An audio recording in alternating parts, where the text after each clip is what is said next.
Irã, guerras de escolhas e a ilusão do Ocidente desejado. Você está acompanhando o Curadoria de número 25. Pois é, estamos no último dia de fevereiro de 2026. Aparentemente, os outros temas que nós estávamos preparando para virarem novos episódios, melhor dizendo, sairiam aí nessa próxima semana. Mas tivemos mais um grande acontecimento com desdobramentos diversos, né? Foi essa incursão militar dos Estados Unidos e de Israel ao Irã, que, né, os fatos ainda estão se desenrolando, mas teria matado aí várias lideranças, né, inclusive o Ayatollah e tudo mais. Mas o ponto que nós vamos trazer aqui é um pouquinho diferente. Talvez você que está acompanhando esses episódios desde o início dos novos formatos de podcasts, né, ali no final de novembro, na segunda quinzena de novembro de 2025, você já vai se lembrar de alguns dos episódios que já foram feitos, já foram lançados. Mas o grande ponto aqui, pessoal, é lembrar de uma coisa muito importante. Uma coisa é você ter um fato, você ter uma operação, você ter uma incursão, né? Você gerar aquela manchete e que pode ser muito relevante para curto prazo ou não. Mas mais importante do que isso é o que teoricamente você tem de intento depois do que acontece, né? Quando a gente olha para o curtíssimo prazo, o que a gente teve agora recentemente, e de novo, isso aqui não tem nenhum intuito de ser nenhum breaking news, né? Não estou conferindo notícias enquanto esse episódio está sendo gravado para ir atualizando vocês, não é esse o ponto aqui. Mas, dado isso que aconteceu hoje, o que a gente pode esperar que aconteça no Oriente Médio de agora em diante? São muitas as respostas, né? Essa é uma pergunta bastante capciosa se a gente for parar para pensar.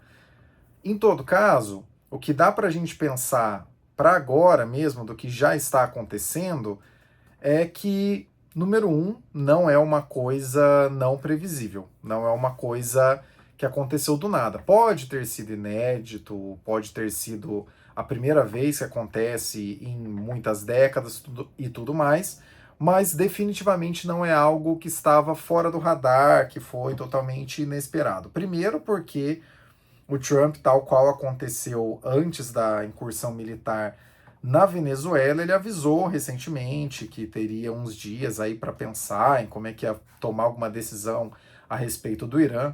E dado que quando ele falou isso sobre a Venezuela, alguma coisa aconteceu quase 15 dias depois, né, o pessoal já ficou mais ou menos à espreita de quando é que aconteceria alguma coisa no Irã. E em segundo lugar, porque esse tipo de estratégia ele já foi mapeado muito antes, né? Eu não sei se você já ouviu falar do professor Jiang, né? O Jiang, no caso, Jiang, a pronúncia com certeza vai estar errada, porque trata-se de uma pessoa, né, oriunda da China, mas o professor Jiang Shueqin estará, e Shueqin no caso, X-U-E-Q-I-N, né? Enfim, a pronúncia com certeza está errada, mas enfim, a informação está aí.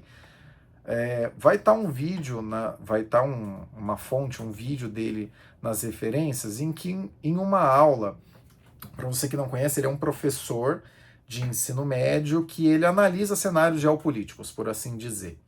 E ele dá aulas montando cenários que levam em consideração grandes acontecimentos que vêm acontecendo no mundo.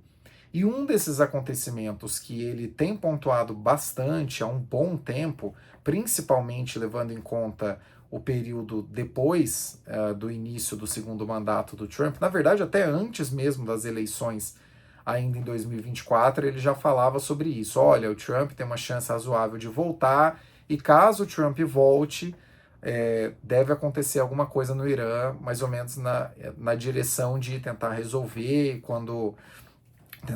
a situação por lá, né? Isso que vai ser colocado na praça, e isso deve acontecer quando tiver alguma queda de popularidade e tudo mais. E em uma aula e essa referência que vai estar, né, esse vídeo vai estar referenciado, é uma aula de 1 hora e 5 minutos que vale a pena que você assista na íntegra para entender todo o contexto, né? Não é uma coisa que em 30 segundos daria para explicar, mas nessa aula que aconteceu no final de maio de 2024, uma coisa que esse professor Jiang alerta é o seguinte: os Estados Unidos vão tentar, e no caso ele errou a previsão em basicamente 1 ano, porque ele disse que isso aconteceria lá para março de 2027.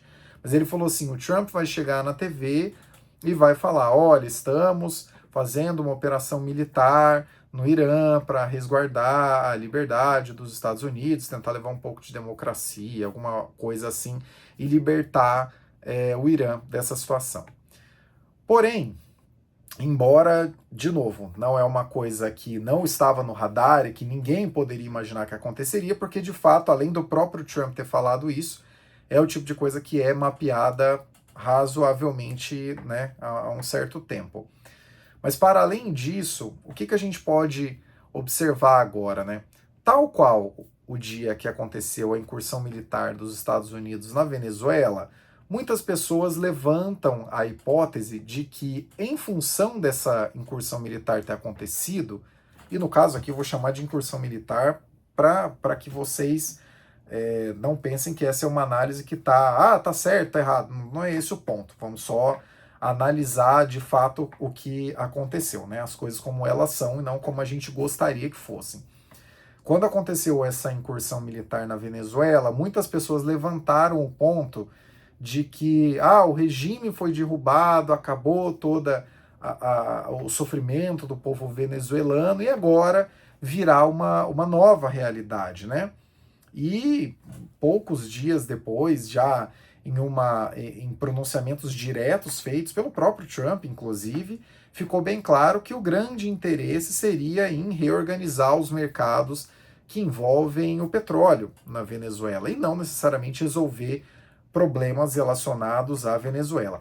De fato, de lá para cá, que inclusive quando aconteceu essa reunião com as petroleiras dos Estados Unidos, que inclusive uma delas disse, né, a expressão, a Venezuela é ininvestível, e no caso, vale a pena você voltar alguns episódios aqui do Curadoria para você ouvir o porquê que isso foi colocado na mesa e porquê que o que não foi falado do porquê disso ter sido colocado na mesa, existem alguns motivos, mas enfim, naquela incursão militar muita gente colocou, veio aí uma grande mudança.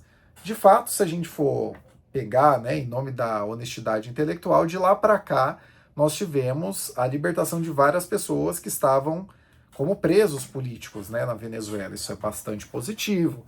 Parece até que algumas pessoas estão voltando do seu exílio em outros países, o que também é muito positivo, né, porque se por motivos políticos você precisou, em função de algum regime que esteja no seu país, sair do seu país, porque senão você seria ou preso ou morto, iam sumir com você, é realmente uma coisa muito grave. Então, que isso tenha sido revertido, de fato, excelente, e de fato aconteceu. A César o que é de César. Agora, isso não significa que os Estados Unidos tomaram essa decisão mais pelo bem dos venezuelanos do que pelo bem dos americanos, né, dos norte-americanos, estadunidenses, como você quiser chamar, né, o pessoal do Tio Sam. Por quê? Porque todos os países pensam muito mais em sua própria soberania do que na soberania dos outros, e porque os Estados Unidos aí têm um longo histórico de querer levar a liberdade para outros países e, na verdade, querer consolidar a sua grande influência no resto do mundo, né? É o jeito que o Império dos Estados Unidos, basicamente aí vencedor nos últimos 70 anos e consolidado em sua liderança desde a queda do Muro de Berlim, no começo dos anos 90, é o jeito que o Império dos Estados Unidos age, e por Império aqui também não estou colocando nenhum ponto de tá certo, tá errado, estou simplesmente colocando aí o termo que é mais utilizado pela historiologia, né? E a economia, não se esqueçam, é uma ciência social que também está muito conectada com a história, né? Se você não estudar os fenômenos da história, você não vai entender o presente, muito menos o futuro, quando ele vier a acontecer. Mas enfim, voltando. Quando aconteceu toda essa incursão militar na Venezuela, O grande mote de algumas pessoas foi: agora chegou a liberdade para os venezuelanos e tudo estará resolvido, um novo regime começará. E dentro dessa vírgula de um novo regime começará, o grande mote foi: agora os Estados Unidos vão colocar alguma pessoa que aí vai ser confiável. E teoricamente essa pessoa seria confiável porque estaria alinhada aos valores dos Estados Unidos. E no final das contas acabou ficando a vice do cara mesmo. Havia ali uma especulação de quem é que ia entrar no lugar, quem é que ia tocar essas operações. Um outro paralelo que vale a pena a gente lembrar antes de entrar no ponto principal do que você veio acompanhar nesse episódio. Quando aconteceu tudo ali em Gaza, e de fato em uma ação que é realmente louvável, e por essa ação em específico o Trump realmente mereceria o Nobel da Paz, quando foi feita aquela operação de troca de reféns, né, reféns palestinos foram liberados, que estavam presos, e reféns israelenses também foram liberados, foi colocado na mesa, também pelo Trump e também por muitas pessoas que olharam essa situação como um todo, o seguinte ponto: agora Gaza vai ser desmilitarizada, o Hamas vai baixar as armas, vai entregar as armas, e nós vamos ter ali um acompanhamento majoritariamente realizado por Israel para que as pessoas em Gaza possam ter ali as suas vidas resguardadas e suas liberdades estabelecidas. E agora, quando a gente observa... E nesse caso de Gaza, de fato, até agora a gente não sabe nem quem é a liderança que entraria, né? Chegou a ser cogitado de ser o Tony Blair, mas não se tem nenhuma confirmação disso, aparentemente isso não é mais um assunto.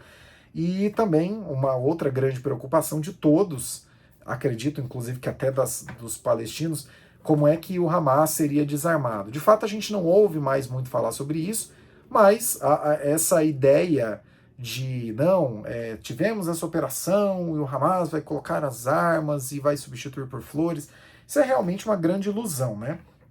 Não tem nada que diga, na realidade, que isso realmente vai acontecer. E agora, quando a gente olha para o Irã, a gente tem uma situação ainda mais específica. É um país com 90 milhões de pessoas, é um país com uma geografia muito complicada, que até nesse vídeo do professor Jiang, por isso que eu recomendo que vocês vejam esse vídeo, né, acompanhem, e vocês não precisam... que esses vídeos são bons porque ele vai escrevendo numa lousa, tal, vai levando o seu pensamento, então valeria a pena você ouvir, mas caso você queira apenas ouvir, também é bastante satisfatório, se você prestar atenção na linha de raciocínio dele. A geografia do Irã, ela é muito montanhosa e muito complicada, a ponto de que, caso uma incursão militar um pouco mais permanente, talvez o que aconteceu ali no Afeganistão, nos tempos do George Bush, que passaram pelo George Bush, passaram pelo Obama, passaram pelo primeiro mandato do Trump e acabaram durante o mandato do Biden, tendo sido combinado no mandato do Trump. Como é que acabaria isso? Para fazer uma incursão um pouco mais aprofundada como essa, é complicado porque, assim, para que você faça uma incursão militar dessa monta, você não precisa só jogar os soldados ali dentro e falar, façam o que vocês têm que fazer. Você precisa criar toda uma cadeia logística de suprimentos, né? Cadeia logística de suprimentos talvez seja um pleonasmo, mas enfim, você precisa criar toda uma cadeia de logística e suprimentos, agora acho que ficou melhor, para que armas cheguem, alimentos cheguem, e para que de fato a sua estratégia possa ser executada. E quando a gente olha para a geografia do Irã, é um país tão montanhoso que você, além de precisar colocar uma quantidade muito grande de soldados, segundo esse vídeo do professor Jiang, seriam aproximadamente 3 milhões de soldados dos Estados Unidos precisariam estar nesse tipo de operação para que aconteça algum sucesso, para além de demandar um enorme corpo de soldados, né, um enorme corpo do exército para que isso vá adiante, não seria fácil você, em caso de não dar muito certo, tirar esses soldados de lá, e também não seria fácil você mantê-los lá, por esse aspecto de logística. E em função disso, o que a gente pode realmente refletir levando em consideração tudo que aconteceu no Irã, pelo menos nos últimos 50, 60 anos, que tinha o rei lá, né, o Shah, e aí ele foi derrubado na Revolução Islâmica de 1979, com forte apoio da população, e desde lá existem os ayatolás, né? Primeiro teve o Ayatollah Khomeini, agora tem o Ayatollah Khamenei, que talvez tinha, caso ele de fato tenha sido morto. De novo, informações ainda a serem confirmadas, embora o Trump já tenha falado sobre isso, a Reuters já tenha confirmado, e fontes vindas da mídia de Israel também já tenham confirmado, né? Há toda uma complexidade local que acaba não sendo considerada e acaba sendo simplificada para o mote: agora chegou a liberdade, agora chegaram os valores ocidentais. Logo, todo mundo vai comemorar. De fato, se você pegar como proxy o que acontece em Teherã, e vale, Teherã, a capital do Irã, e vale um pequeno parênteses aqui, muito tempo atrás falava-se que Teherã era a Paris do Oriente Médio, por ser uma cidade muito sofisticada e muito conectada com o mundo, pequeno parênteses fechado. Se você pegar como proxy o que acontece agora em Teherã, de muitas pessoas comemorando, o regime vai acabar, o pessoal finalmente teve o que estava esperando, talvez você pense, realmente, olha lá, está confirmado o que eu estava achando, né? Estava todo mundo esperando que isso acontecesse. Mas não é tão simples assim. Realmente não é tão simples assim. E por que não é tão simples assim? Em primeiro lugar, porque o aparato que faz funcionar todo esse regime, que é a tal guarda revolucionária, que inclusive em uma análise recente agora do Lourival Santana da CNN, ele falou uma coisa que é muito interessante, que essa guarda revolucionária ela serve basicamente para proteger o regime da população e não para proteger a população de qualquer outra coisa. Essa guarda revolucionária ela está praticamente intacta. As lideranças podem ter morrido, mas elas são facilmente substituíveis na mesma velocidade que um exército de qualquer país faria isso. E se essa guarda ela está intacta, o regime está intacto, no final das contas. Entendeu? Independente, por exemplo, também um outro ponto que pode ser colocado na mesa, que diversos protestos já estão acontecendo há meses no Irã, pedindo a mudança do regime, e de fato isso é muito mais amplo do que o que acontece apenas em Teherã, isso aí é mais espalhado, mas uma coisa que a gente precisa ter em mente é que, tal qual o que aconteceu em Gaza, tal qual o que acontece todas as vezes que o Trump abre a boca para falar do Canadá, que deveria ser um estado, tal qual o que acontece toda vez que o Trump fala da Groenlândia, do Canal do Panamá e de várias outras coisas, ponto 1, os interesses dos Estados Unidos são dos Estados Unidos. Isso a gente precisa ter claro, para não ficar com essa síndrome do salvador do tio Sam, né? Olha, agora levaram a democracia, agora levaram a liberdade, agora virou um grande Arkansas no meio do Oriente Médio. Esquece isso, não é assim que funciona. Em segundo lugar, essas mudanças de regime, elas levam em conta características muito mais locais do que globais. E uma coisa que é muito importante da gente pensar é o seguinte, dentro desse campo de que o interesse dos Estados Unidos são os Estados Unidos. Quando a gente fala de governos muito mais focados em uma pessoa do que necessariamente em um estado, como é o caso do Trump, né, um populismo aí que ninguém precisa nem discutir, um populismo bastante notável, bastante centrado na pessoa do próprio presidente, existe a possibilidade muito grande, e provavelmente, muito provavelmente é o que estamos observando acontecer agora, de que essa seja uma guerra de escolha e não uma guerra de circunstância.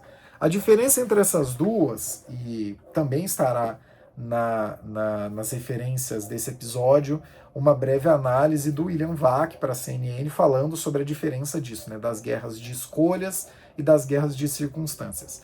As guerras de circunstâncias são aquelas em que um país acaba tendo que entrar, porque sofreu algum ataque, porque alguma embaixada foi atacada, porque algum soldado foi atacado, por alguma estrutura foi atacada. Por exemplo, se a gente for pegar os Estados Unidos na Segunda Guerra Mundial, o ataque à base de Pearl Harbor feito pelos japoneses. Os Estados Unidos eles podem já ter tido algum envolvimento com a Segunda Guerra Mundial antes disso, Mas o que fez, o fato causador dos Estados Unidos oficialmente entrarem na Segunda Guerra Mundial foi esse ataque. Agora, no caso do Irã, a gente não tem basicamente nenhum fato que justifique isso. Até algumas pessoas pode ser que digam, mas o Netanyahu tem avisado que o Irã estava com incursões militares. Tem um vídeo que você encontra facilmente, se você pesquisar por aí. O Netanyahu ele fala disso desde do ano de 1996, basicamente. A cada 2, 3 anos ele fala a mesma coisa. O Irã está muito próximo de ter armas nucleares. O Irã falta 10% para chegar. O Irã daqui 2 anos vai ter armas nucleares. E de fato, pessoal, pode parecer muito simplista isso, mas vamos ser muito sinceros. Em um mundo que já não respeita tanto regras internacionais, se é que essas regras ainda existem, a única coisa que faz um país realmente não ser atacado é ele ter bombas nucleares. Você não vai ver, dificilmente, se você ver isso, provavelmente, se você ver isso e estiver assistindo esse vídeo no futuro, provavelmente é o último vídeo que você estará vendo, porque o mundo estará acabando. Mas você não vai ver, de jeito nenhum, um ataque como esse dos Estados Unidos, uma incursão militar como essa dos Estados Unidos, acontecer na Rússia, na Coreia do Norte. Por quê? Porque são países que de fato têm armamento nuclear. Se o Irã tivesse armamento nuclear, provavelmente ele responderia, o país responderia de maneira muito mais efetiva do que o que está fazendo agora, que é atacar os países ali do entorno. Então, fica aí a grande fonte de pensamento. O que será que teria motivado esse ataque, essa incursão militar dos Estados Unidos no Irã? Provavelmente é mais uma guerra de escolhas, mais um ponto, uma pontuação, um apontamento, um posicionamento, por assim dizer, dos Estados Unidos frente a alguma outra região do mundo que teoricamente eles gostariam de salvar do que quer que seja, que não vai adiante. Do mesmo jeito que a Groenlândia está lá, impassível, não está acontecendo nada, o canal do Panamá continua do Panamá, o Canadá continua um estado soberano e Gaza continua Gaza. Até agora não vimos nenhum resort, não vimos nenhuma grande mudança, nenhuma grande liderança e tudo mais, um assunto que ficou aí para o passado. E essa ilusão do Ocidente desejado, que é uma coisa que vale a pena a gente refletir, por estar mesmo no Ocidente, apesar que pode ser que algumas pessoas surjam e digam, mas nós não somos do Ocidente, nós somos do Sul global. O que eu estou falando no Ocidente é o seguinte, de maneira bem fria, o conjunto de pensamento, o conjunto de o que é sucesso, o que é desenvolvimento, o que é avanço, vem dos Estados Unidos. Para a América inteira, para uma boa parte da Europa, para uma parte razoável da África, mas não é muito no Oriente Médio, onde existem mais teocracias, onde o que guia mais é a religião do que necessariamente valores ocidentais, por assim dizer, e a Ásia, que tem muito do confucionismo, questões ligadas a deixar patrimônio para as próximas gerações, e nessa geração você só se esforça e trabalha. Essa ilusão de Ocidente desejado, eu acho que é válido a gente colocar isso na mesa, que é o ponto de pensarmos um pouco se de fato o mundo inteiro, em locais que não têm o mesmo pensamento que a gente tem aqui no Ocidente, ou Sul global, como você preferir, será que todos esses locais estão mesmo como uma princesa na torre, aguardando o grande tio Sam, o grande príncipe ir lá salvar? Vocês já pararam para pensar nisso? Aquela velha discussão. Porque na China eles não têm democracia. Realmente eles não têm democracia, não é isso que está sendo discutido. Será que o chinês anseia por isso? O chinês demanda, de fato, o chinês eu estou falando, não estou falando com a sua cabeça. Até relembrar um grande professor que eu tive de formação na minha graduação de economia, de umas matérias, de umas disciplinas ligadas à história econômica, um forte abraço, Lélio, se algum dia o senhor vê isso, vou tentar te mandar isso por e-mail depois. Você nunca pode você nunca pode cometer o pecado de observar a sua realidade, de observar a realidade alheia com o óculos, com a lente da sua realidade. Isso vale tanto para a história, quando você olha e fala, putz, mas isso que aconteceu em 1830 é um grande absurdo. Sim, você está falando isso com o seu olhar de hoje, e não com o olhar que fazia sentido naquela época. Humildemente eu venho aqui trazer a vocês uma adição nesse pensamento. Você não pode olhar você não pode olhar com a sua lente uma realidade diferente, mesmo que seja no período atual, e dizer aquela realidade está errada. Por quê? Porque a outra lente que está na outra realidade pode olhar para a sua e achar que está errado. Vou dar um exemplo muito simples, muito simplista mesmo. No Brasil, super tradicional, você ter churrascarias. Você pode ir numa churrascaria, você come pra caramba. Na Índia, a vaca é um animal sagrado. Então, é o indiano que está errado de achar que a vaca é um animal sagrado, ou é o brasileiro que está errado por comer carne na churrascaria? Essas perguntas, elas são muito mais, a resposta delas é muito mais complexa e sociológica do que simplesmente falar, eu tô aqui, eu vivo essa realidade, então claro que eu tô certo. Entendeu? Não é assim que funciona. E nesse caso específico do que está acontecendo no Irã agora, tenha isso em mente. Com chances muito grandes, essa foi mais uma incursão que, beleza, lideranças se foram, como aconteceu ali na Venezuela, como aconteceu em Gaza e tudo mais, mas o regime vai continuar o mesmo. Muito dificilmente vai ter alguma mudança. E sabe por quê? Porque esse tipo de mudança costuma acontecer pela autodeterminação dos povos. Isso parece um papo aberto de pessoa que não quer que problemas graves sejam resolvidos, mas para pensar de novo. Pensa com calma, principalmente se você chegou até essa altura do episódio. Você acha que realmente todos os países que não estão no Ocidente ou no Sul Global estão desesperados para fazer parte disso? Você acha que um povo, né, ali do Irã, que passou 20 anos vendo o Afeganistão ser absolutamente destruído por forças militares dos Estados Unidos, tá desesperado para fazer parte de uma grande aliança com os Estados Unidos? Ou você acha que esse tipo de ação militar que acabou de acontecer acaba legitimando ações de olha aí que terror que são os Estados Unidos, morte aos Estados Unidos? De novo, não estou dizendo para você pensar com a sua cabeça. Eu estou dizendo para você tentar imaginar o que aconteceria se você estivesse com a cabeça de uma pessoa que está numa outra realidade. Queremos a derrubada, né, do regime iraniano? Particularmente falando, queremos. Ninguém quer que a opressão que esse regime coloca sobre as pessoas continue e, de fato, estamos aí de acordo.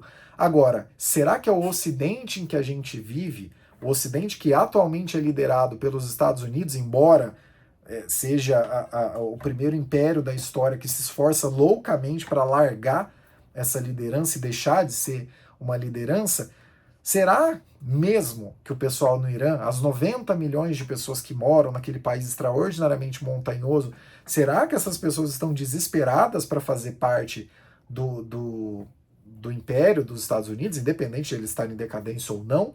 Eu acho que esse é um ponto que é muito pouco falado, muito pouco pensado e deveria ser mais pensado.